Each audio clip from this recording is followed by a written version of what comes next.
So what makes audio ads work, Volume 3. So this is the third one of these that I've done. And I've seen some of you guys at the other two. I got feedback that I need to make it more practical. So have some actually specific stuff that's actionable that you can do immediately to make your audio ads work better, which is the whole promise of it. So I'm Stew Redwine, Executive Creative Director at Oxford Road. This, to me, is one of my highest achievements, which was this endorsement from Scott Tannen, the co-founder and founder and CEO of Boll & Branch Seats. If he was a professional wrestler, he'd want Stew Redwine as his tag team partner because I go all in. So many of you guys that know me know. So we're going to go all in on this together. All right? Sound good? Yeah. I need to just remember not to forget things. Okay. So I was thinking about it. What are the most immediate things that you could immediately put into practice to make audio ads work? And so I've read a book. I actually have the proof here. This is the book that I've read. I have notes in the book, dog-eared. This is actually something I've been doing more, is reading physical books. I highly recommend it with all the digital stuff these days. Anyway, really getting into the history of radio and looking back on radio and what happened to radio.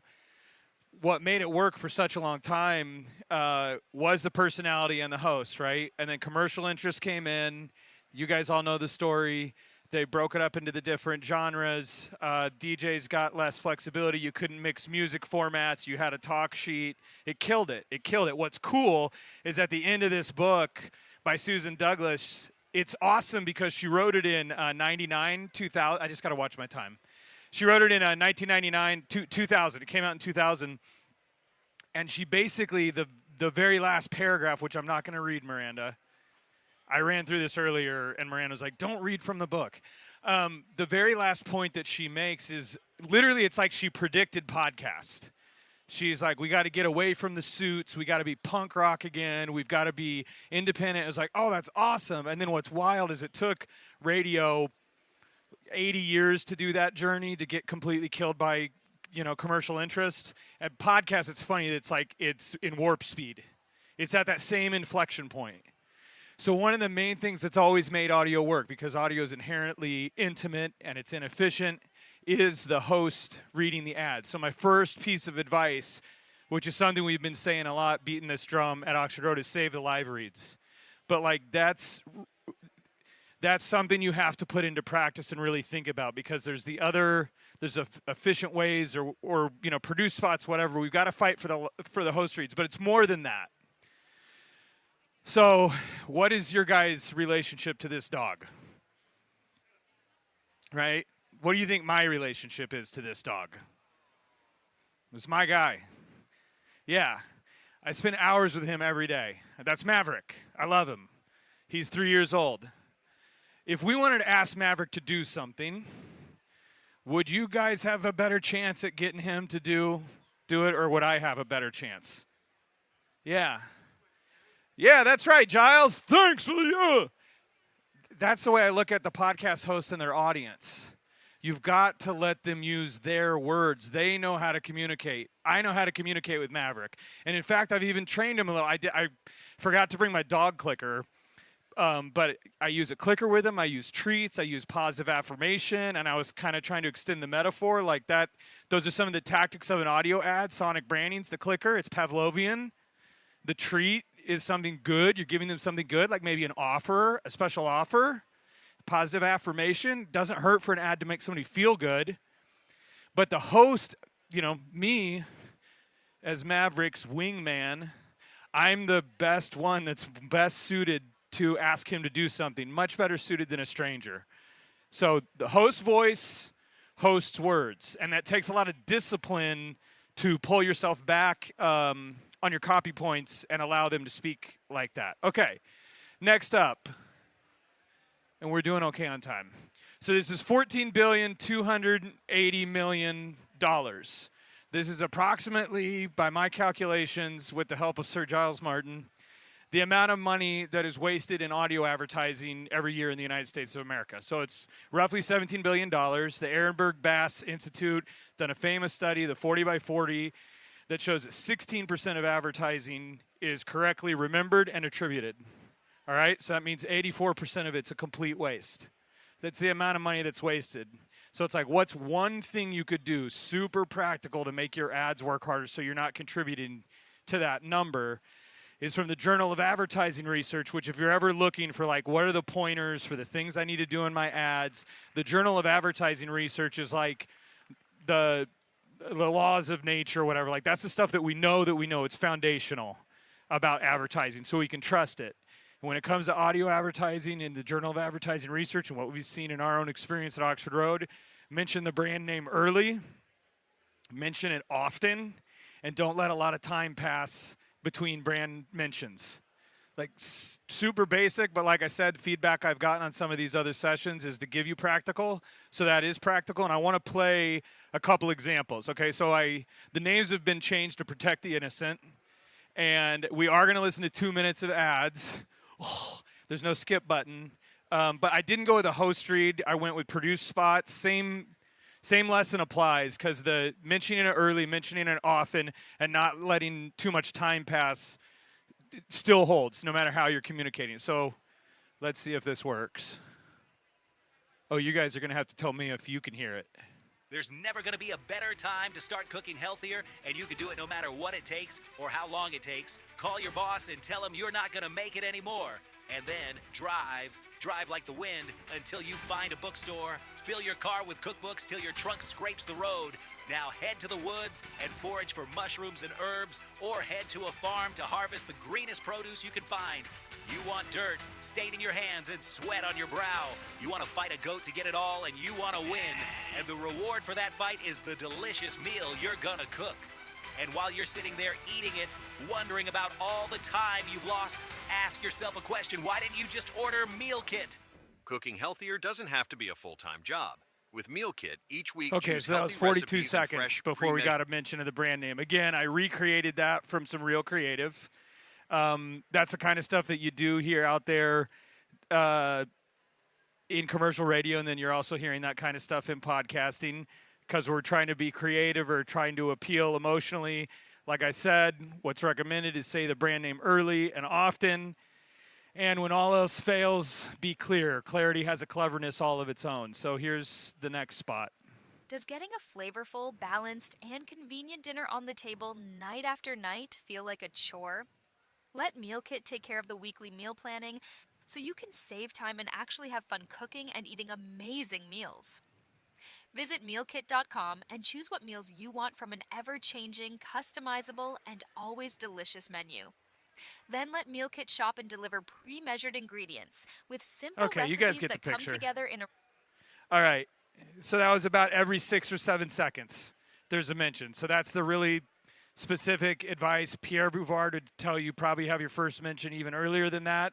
I think somewhere in the first 6 seconds is okay, and then every 6 seconds is a good way to be. Another thought on the produce spot, right, where it was really rambling before it got to the brand mention. There can be I'm saying, use the host voice, right? Let the host say that, use their words. You've also got to be listening to it and engaged and giving them feedback. And they thrive off of feedback. That's what's nuts. Like, hosts are people too.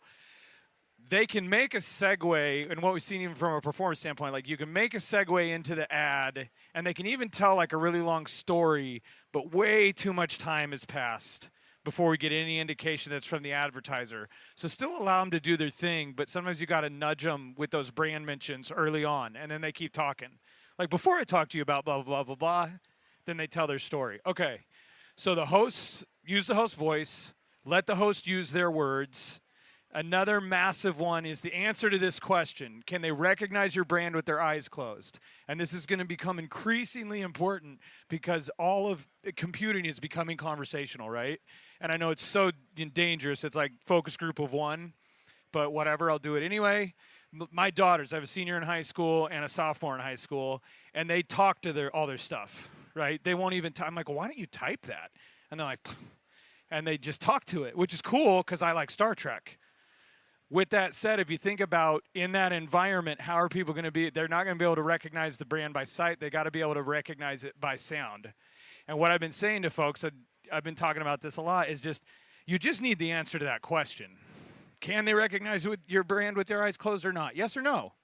And if it's yes, it's like, great. Like, well, tell me more about that. How did they do that? What have you been doing? If it's no, it's just something you need to make peace with. I think every brand needs to have a little bit of something. So I'm going to play. Some of you heard this before. I'm going to play this video with it's got a number of different Sonic logos in it. And I want to say something as well. There's a lot of questions a lot of times when we start talking about Sonic branding, like, well, what's a Sonic logo, or what's a Sonic identity, or what's a jingle? It's like, look, the way I kind of look at it is it can be a number of things. It can be anything from a tagline to a UX sound to an intentionally designed emotive sound to a jingle to a song. Like you think of Home Depot, they've got they use Josh Lucas's voice, and then they've got the same song that they use, the which you can download. It's on my running playlist. Like, it really is. So it can be, I think of it as like what allows you to recognize the brand with your eyes closed, and then also like what's the smallest divisible sound that you still instantly recognize as that brand. That's one way that I think about it. Okay, so here we go. See how many you can count. 1-877-800-5888.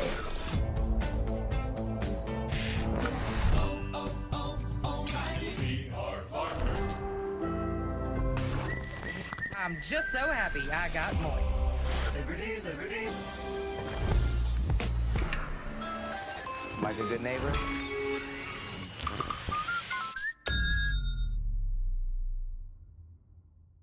Use your voice, your Sonic identity. What do you think? 11? Anybody want to go higher than 11? 12? 13. No, I got a 13. 13 here. All right. 21. There's 21 different. And I had stuff in there from Lucinda, is the founder of Moinkbox, somebody we worked with a long time. So her voice has a very distinct sound, right?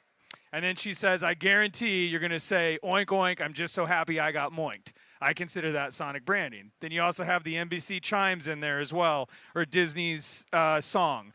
It's what are those things that allows them to recognize you with their eyes closed. Speaking of Disney, it's related to a bigger piece of persuasion and branding, which you've got to, this is one of these other things you got to have an answer to, is you've got to be distinct and you've got to be consistent. And this is where I refer to my notes, where my pen blew up on me like right before. It was great. Yeah, okay. So I've got a podcast called Ad Infinitum. It's the only podcast about audio ads, how they work, and how to make them work better. On one of the most recent episodes, we broke down a bunch of ads. Actually, it's out right now, Shelby from the Future. We broke down a bunch of ads from IBM. And it was really interesting because they were podcast ads. There was a Kara Swisher host read. There was a Guy Raz host read. There was 2 produced spots, maybe one other host read. 3 different taglines used throughout. One of them had a sound, which I'll be honest, I didn't even know IBM had a sound, and it was like 3 notes. At least I think that's what it was. And then Guy Raz and Kara Swisher didn't self-identify, and they didn't personalize either. They literally read the exact same copy. So it was very inconsistent, and there was no distinction. So those 2 things are critical because you're creating these memory structures in people's minds.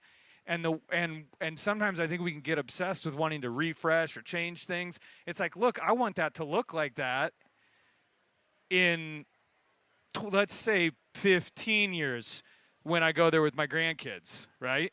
You know what I'm saying? We could probably put it off 18 years or so. I mean, she is a senior. But you want it to be the same, and it needs to be distinct. And one other thing I want to make sure we touch on. So we're talking about use the host voice. Let the host use their words. Utilize Sonic branding. And I'll make one more point on Sonic branding, is that the ones most likely that come to mind are like Netflix, McDonald's, even though it's dated now, which is like, but I still like it, is Intel Inside. They were all very intentionally designed. All of those had a lot of intention. Do you have a question?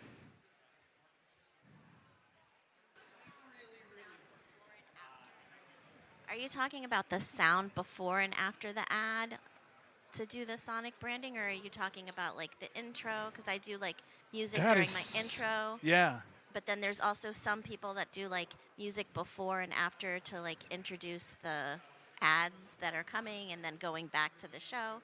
So I'm wondering if that's what you're talking about. I'm primarily looking at it through the lens of an advertiser. I think anything you can do that it's all Pavlovian. So anything you can do that's consistent, that's setting them up for what that we know this is going to happen every time, and I'm supposed to feel a certain way about it so that I can know this thing is going to happen. But I'm glad you actually said that. Look, two quick things. My main point with this Antoniolytics is we had this guy grading a bunch of our ads named Antonio Coronado, and we have a system we use for grading ads called Audiolytics. So I would call him Antoniolytics. And overnight with this AI stuff, what used to take hundreds of hours is poof, it's gone. So this is a cool episode to listen to, like, oh, what something a human used to do, now robots are doing, which we're using more AI tools at Oxford Road. And in fact, where you've got a partnership with Wondercraft where they provide the audio production tools. Their platform is awesome. And this is for real. You get 1 free month of Wondercraft on us.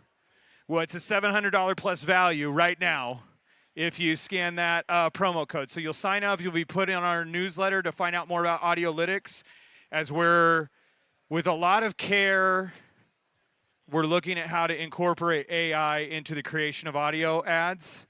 And we're doing that with Wondercraft for the actual produced audio. So if you act right now, you can get that. Okay, and yeah, okay. So I'll wrap up with that. I'll wrap it up here. These are the 6 things that I wanted to leave you guys with. So use the host voice. Let the host use their words. Say your brand name early and often. Sonic branding, just can they recognize you with their eyes closed? Okay, that's the question. You just got to answer that, yes or no, and then what's your answer?